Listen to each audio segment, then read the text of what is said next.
नमस्ते दोस्तों, GM knowledge net में आपका स्वागत है। आज हम एक ऐसी प्रेरक कहानी सुनने जा रहे हैं जो आपको कभी भी हार न मानने की प्रेरणा देगी। यह कहानी है एक छोटे से गांव में रमेश नाम का एक लड़का रहता था। उसकी आंखें बड़े सपने देखती थीं, लेकिन उसके पास उन सपनों को पूरा करने के लिए कोई खास संसाधन नहीं थे।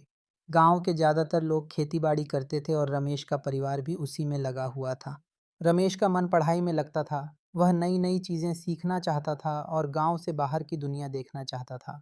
उसने गांव के छोटे से स्कूल में अपनी शुरुआती शिक्षा पूरी की। आगे पढ़ने के लिए उसे पास के शहर जाना पड़ता, जिसके लिए उसके परिवार के पास पैसे नहीं थे। रमेश निराश नहीं हुआ। उसने गांव के पुस्तकालय में जाकर किताबें पढ़ना शुरू कर दिया। वह घंटों तक ज्ञान की दुनिया में खोया रहता। उसे विज्ञान और गणित में विशेष रुचि थी। एक दिन रमेश ने अखबार में एक राष्ट्रीय स्तर की विज्ञान प्रतियोगिता के बारे में पढ़ा। विजेता को छात्रवृत्ति मिलेगी, जिससे वह अपनी आगे की पढ़ाई कर सकता था। रमेश के मन में एक उम्मीद की किरण जगी। उसने इस प्रतियोगिता में भाग लेने का निश्चय किया। उसके पास न तो अच्छे शिक्षक थे और न ही कोई मार्गदर्शन देने वाला। गांव के कुछ लोग उसका मजाक भी उड़ाते थे कि एक गरीब किसान का बेटा बड़े सपने देख रहा है। लेकिन रमेश ने किसी की परवाह नहीं की। वह हर दिन स्कूल के बाद और खेतों में काम करने के बाद भी पुस्तकालय जाता और अपनी तैयारी में जुट जाता। प्रतियोगिता का दिन आया। रमेश थोड़ा घबराया हुआ था, लेकिन उसके अंदर एक अटूट विश्वास था। उसने अपनी पूरी लगन और मेहनत से परीक्षा दी। जब परिणाम घोषित हुए तो रमेश का नाम कहीं नहीं था। वह बहुत निराश हुआ। उसे लगा कि उसकी सारी मेहनत बेकार चली गई। गांव के लोगों की बातें उसे और भी ज्यादा चुभने लगीं। लेकिन रमेश हार मानने वाला नहीं था। उसने अपनी असफलता का विश्लेषण किया। उसे पता चला कि उसकी तैयारी में कुछ कमियां रह गई थीं। उसने और ज़्यादा मेहनत करने का फैसला किया। अगले साल फिर से विज्ञान प्रतियोगिता होने वाली थी। रमेश ने दिन रात एक कर दिया। उसने पिछली गलतियों से सीखा और अपनी तैयारी को और भी मजबूत किया। अगले साल जब प्रतियोगिता हुई तो रमेश पूरी आत्मविश्वास से भरा हुआ था। इस बार उसने सवालों को ध्यान से समझा और उत्तर दिए। जब परिणाम घोषित हुए तो पूरे गांव में खुशी की लहर दौड़ गई।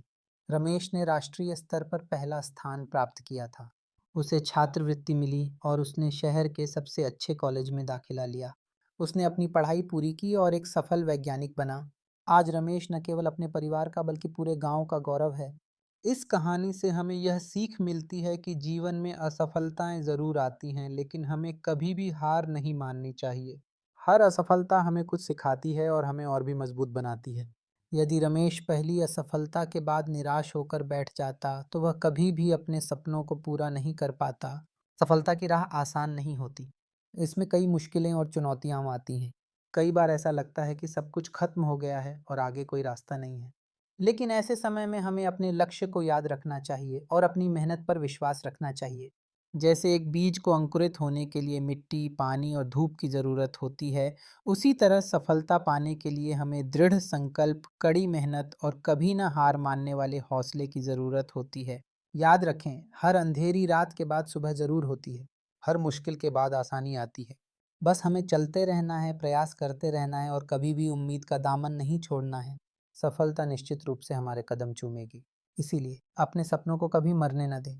चुनौतियों का सामना करें और कभी भी हार न मानें। सफलता की राह आपकी प्रतीक्षा कर रही है। तो दोस्तों, यह थी सफलता की राह कभी हार न मानो की कहानी। उम्मीद है कि इसने आपको प्रेरित किया होगा। अगर आपको यह कहानी पसंद आई हो तो वीडियो को लाइक करें, शेयर करें और हमारे चैनल जीएम नॉलेज नेट को सब्सक्राइब करना न भूलें। मिलते हैं अगली प्रेरक कहानी के साथ, तब तक के लिए धन्यवाद।